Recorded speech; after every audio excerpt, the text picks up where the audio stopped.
సరిగా రావటం లేదా? India first liposomal Avengers gummies వాడండి. నిద్ర సమస్య దూరం చేసుకోండి.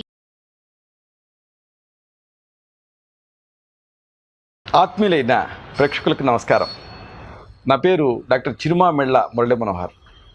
ప్రపంచవ్యాప్తంగా ఉన్న మిమ్మల్ని అందరినీ ఇలాగ ఈ ఫ్యామిలీ హెల్త్ కార్యక్రమం ద్వారా కలుసుకుంటున్నందుకు ఆనందంగా ఉంది. చక్కగా మీరు స్పందిస్తున్నారు, రెస్పాండ్ అవుతున్నారు, చాలా ఈ ప్రోగ్రామ్స్లో ఇన్వాల్వ్ అవుతున్నారు. చాలా చాలా సంతోషం. ఇక ఈ కార్యక్రమంలో మనం తెలుసుకోబోయేది చాలామంది అడిగే ప్రశ్న, చాలామందిని ఇబ్బంది పెట్టే సమస్య. ఇదే ఒళ్ళు నొప్పులు, బాడీ పెయిన్స్. చాలామందికి జాయింట్ పెయిన్స్ ఇబ్బంది పెడుతూ ఉంటాయి. అయితే వీటితో పాటుగా బాడీ ఏక్స్ కూడా ఇబ్బంది పెడుతూ ఉంటాయి. ఈ కార్యక్రమంలో ప్రత్యేకంగా ఒళ్ళు నొప్పులు ఎందుకు వస్తాయి, ఈ ఒళ్ళు నొప్పులను ఎలా తగ్గించుకోవాలి, ఈ మొత్తం సమాచారాన్ని తెలుసుకుందాం. ఆయుర్వేదంలో ఈ సమస్యని అంగమర్ధం అంటారు.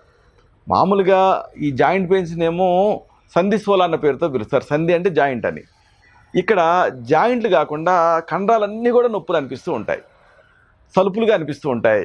దీంతో విపరీతమైనటువంటి ఇబ్బందిగా అనిపిస్తూ ఉంటుంది. ఇలాంటి ఈ కండరాల నొప్పి, దీన్ని అనేక ఇతర పేర్లతో పిలుస్తారు. కండరాల తీపులు అని కూడా అంటూ ఉంటారు, లేదా ఒళ్ళు నొప్పులు. ఇలాగా అనేక రకాలుగా అనేక మంది ఇదే సమస్యని ఎక్స్ప్రెస్ చేస్తూ ఉంటారు. అయితే దీన్ని అశ్రద్ధ చేస్తే లైఫ్ మిజరబుల్గా తయారవుతుంది, దుర్భరంగా తయారవుతుంది. అంటే పని మీద ఏకాగ్రత ఉండదు, మానసికంగా, శారీరకంగా, ఆఖరికి ఆర్థికంగా కూడా చాలా నష్టం వస్తుంది ఈ బాడీ పెయిన్స్ని అశ్రద్ధ చేస్తే.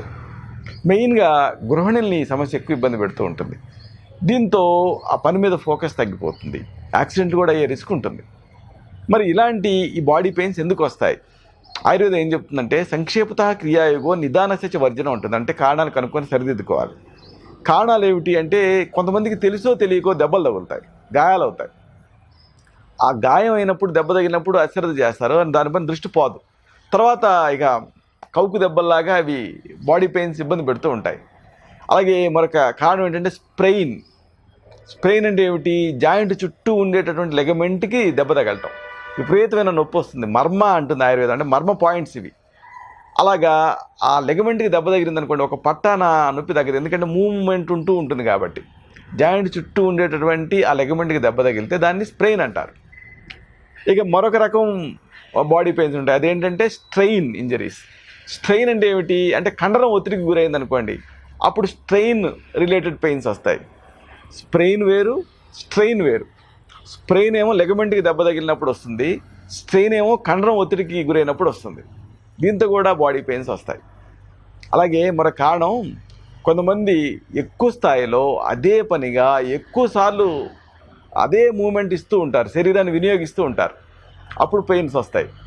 కొంతమందికి ఇక్కడ పెయిన్ వస్తుంది, ఏమిటి ఎందుకు వస్తుంది అని కనుక దాని వెనక రీజనింగ్ ఆలోచిస్తే నోట్లు లెక్క పెట్టడం. ఇప్పుడు బ్యాంక్ క్యాషియర్లలో చూస్తూ ఉంటాం, కొన్ని వందల సార్లు ఇలా లెక్క పెడుతున్నారు అనుకోండి, అప్పుడు ఏమవుతుంది, ఆటోమేటిక్గా ఇక్కడ పెయిన్ వచ్చేస్తుంది. రిపీటెడ్ స్ట్రెస్ ఇంజరీస్ అంటారు. అలాగే ఒకవేళ ఒత్తిడికి గురైనా కానీ బాడీ పెయిన్స్ వస్తాయి. శారీరకమైన ఒత్తిడి అయినా కానివ్వండి, మానసికమైన ఒత్తిడి అయినా కానివ్వండి, ఒత్తిడికి గురైనప్పుడు విపరీతమైన బాడీ పెయిన్స్ వస్తాయి. అలాగే కొన్ని రకాల మందులని వాడేటప్పుడు కూడా బాడీ పెయిన్స్ వస్తాయి.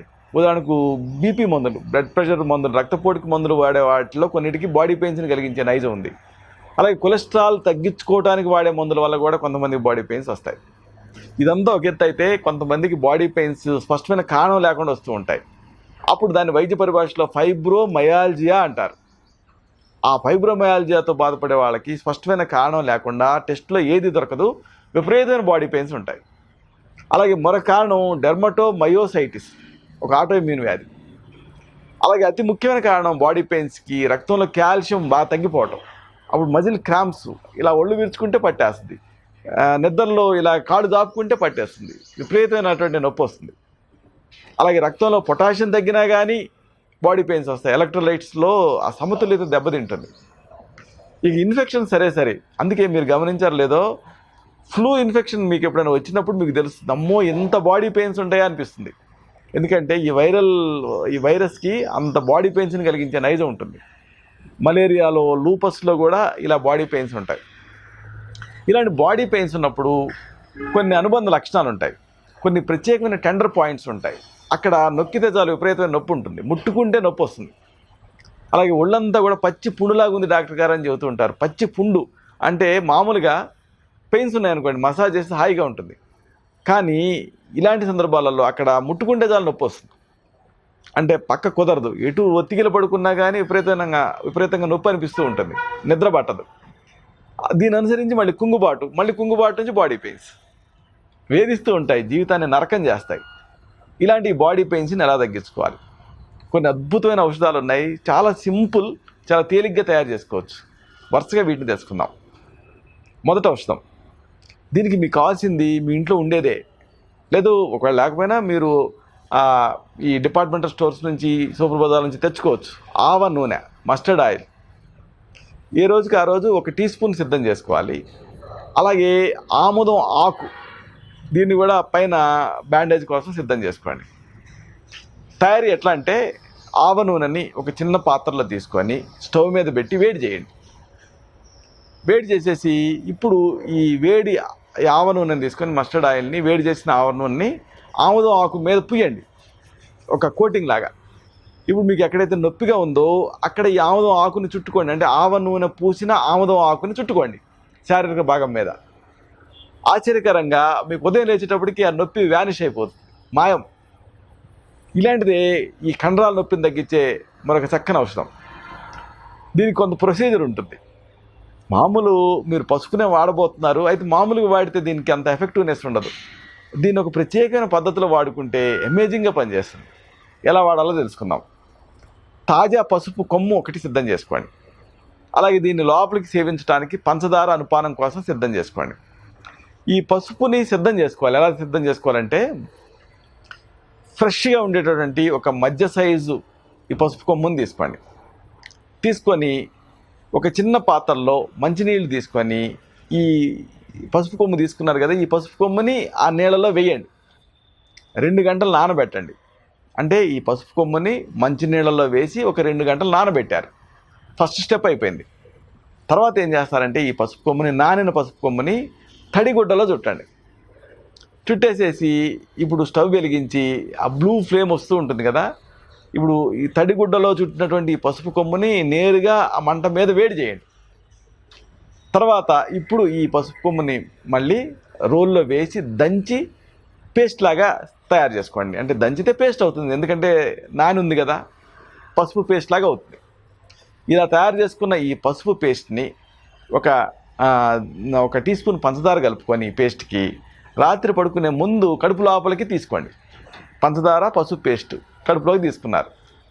ఇలాగ మీరు రెగ్యులర్గా చేస్తూ ఉంటే 2-3 రోజుల్లోనే ఆ బాడీ పెయిన్స్ తగ్గుతాయి.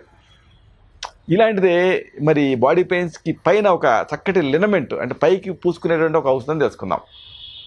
మీకు కావాల్సింది కాడ జముడు. ఈ జముడు చెట్లు మీకు తెలుసు కదా, కాడ జముడు, ఆకు జముడు అని ఉంటాయి. కాడ జముడిని మీరు కట్ చేశారనుకోండి, పాలు వస్తాయి. ఇలాగా ఈ కాడ జముడు నుంచి తీసినటువంటి పాలు, అంటే లేటెక్స్ 1 పావు కప్పు, అలాగే ఉప్పు 1 టీ స్పూన్, ఇంకా పసుపు 1 టీ స్పూన్, ఇలా సిద్ధం చేసుకోండి. ఇప్పుడు దీని తయారీ తెలుసుకుందాం. ఈ కాడ జముడు పాలని, అంటే జముడు చెట్టుని ఆ గాడు పెడితే వచ్చే పాలని 1 పావు కప్పు సేకరించండి. ఈ పావు కప్పు కాడ జముడు ఆకు పాలకి 1 టీ స్పూన్ పసుపుని కలపండి. అలాగే 1 టీ స్పూన్ ఉప్పుని కూడా కలపండి. అంటే జముడు పాలు, పసుపు, అలాగే ఉప్పు, ఇలా 3 కలిపారు. ఈ 3 మీకు, అంటే కాడ జముడు మీరు బయట నుంచి తెచ్చుకుంటారు, పసుపు మీ ఇంట్లో ఉండేదే. 1 టీ స్పూన్ పసుపుని కలపండి. అలాగే 1 టీ స్పూన్ ఉప్పుని కూడా కలపండి. పేస్ట్ లాగా అవుతుంది కదా. దీన్ని ఒళ్ళు నొప్పి మీకు ఎక్కడైతే ఉందో అక్కడ స్థానికంగా పూసుకోండి. ఒక ఇంద్రజాలం జరిగినట్టుగా నొప్పులు అలా తీసి చేత్తో బయటపడేసినట్టుగా తగ్గిపోతాయి. ఎందుకంటే దీనికి అనాలిసిక్ యాక్షన్ ఉంటుంది. ఇలా చేస్తూ జాగ్రత్తలు కూడా తీసుకోవాలి. నొప్పిగా అనిపించే భాగానికి rest is the best treatment, విశ్రాంతిని కల్పించండి. మొదట అలా నొప్పి అనిపించినప్పుడు మొదట ఫస్ట్ డే నుంచి 2 రోజుల వరకు కూడా ఐస్ గడ్డల్ని మూటగా గట్టిగా ప్రెస్ చేస్తూ ఐస్ కాపడం పెట్టుకోండి. క్రమం తప్పకుండా ఇలా చేస్తూ ఉండాలి. అలాగే వ్యాయామం చేయండి. ఎక్సర్సైజ్ తోటి బ్లడ్ సర్క్యులేషన్ పెరిగి నొప్పులు తగ్గుతాయి. నెమ్మదిగా మొదలెట్టి మోతాదు పెంచండి. అలాగే నిద్ర కూడా ముఖ్యం, తగినంత నిద్రపోండి ఒళ్ళు నొప్పులు ఉన్నప్పుడు. అలాగే మానసిక ఒత్తిడిని తగ్గించుకోండి. అలాగే ఎక్సర్సైజ్ చేయబోయే ముందు ఏం చేస్తారంటే వార్మప్ చేయండి తప్పకుండా, లేకపోతే ఎక్సర్సైజ్ వల్ల మీకు ఒళ్ళు నొప్పులు తగ్గాల్సింది పెరుగుతాయి. కాబట్టి ముందు ఎక్సర్సైజ్కి ముందు వార్మప్ చేసి అప్పుడు ఎక్సర్సైజ్ చేయండి. వ్యాయామానికి ముందు తర్వాత శరీరాన్ని ఎప్పుడు స్ట్రెచ్ చేయాలి, సాగదీయండి. అలాగే నీళ్ళ విషయంలో కూడా వ్యాయామం చేయబోయే ముందు, వ్యాయామం మధ్యలో, వ్యాయామం చివరిలో ఇలా 3 కాలాలలో కూడా నీళ్లు బాగా తాగుతూ ఉండండి. అప్పుడు డిహైడ్రేట్ అయ్యారనుకో నొప్పులు మళ్ళీ ఎక్కువ అవుతాయి. అలాగే ఒకవేళ నిరంతరం మీరు కూర్చొని పనిచేయాల్సినటువంటి వృత్తుల్లో ఉంటే అలారం పెట్టుకొని, ఈ మధ్య సెల్ ఫోన్స్లో అలారం సౌకర్యం ఉంటుంది, గంటకోసారి అలారం సెట్ చేసుకోండి. ఆ మోగినప్పుడల్లా లేచి ఒక 5 నిమిషాలు అలా ప్రింటర్ దగ్గరికి వెళ్ళి రావటము, లేకపోతే మంచినీళ్ళు తాగి రావటము, ఏదో ఒకటి చేసి బ్రేక్ తీసుకోండి. అదే పనిగా కూర్చోకండి. అలాగే మీరు నిలబడ్డప్పుడల్లా ఇలా శరీరాన్ని సాగదీస్తూ ఉండండి. ఒళ్ళు విరుచుకోవటం ఇలా ఏదైనా చేయొచ్చు. దీంతో ఒళ్ళు నొప్పులు ఇబ్బంది పెట్టవు. ఇంత చేసినప్పటికీ ఒళ్ళు నొప్పులు ఉంటే అప్పుడు దాని వెనక మెడికల్ కండిషన్స్ ఏమైనా ఉన్నాయా, థైరాయిడ్ ఉందా, లేకపోతే కాల్షియం లోపాలా, లేకపోతే పొటాషియం లోపమా ఏంటనేది చూడాలి. అలాగే మీ నాడిని చూడాలి. బేసిక్గా మీ తత్వాన్ని పరీక్ష చేసి మీకు మాత్రమే ప్రత్యేకమైన ఆయుర్వేద ఔషధాలు ఉంటాయి. వీటిని తగిన అనుపాన సహపానాలతో ప్రిస్క్రైబ్ చేయాల్సి ఉంటుంది. అప్పుడు ఈ బాడీ పెయిన్స్ సమస్య నుంచి మీరు పూర్తిగా బయటపడతారు. ఇలాంటి మరొక ఆసక్తికరమైన విషయాన్ని తిరిగి ఇదే కార్యక్రమాల పరంపరలో మనం కలుసుకున్నప్పుడు సవివరంగా, సహేతుకంగా, సమగ్రంగా తెలుసుకుందాం. అంతవరకు సెలవు. శుభం.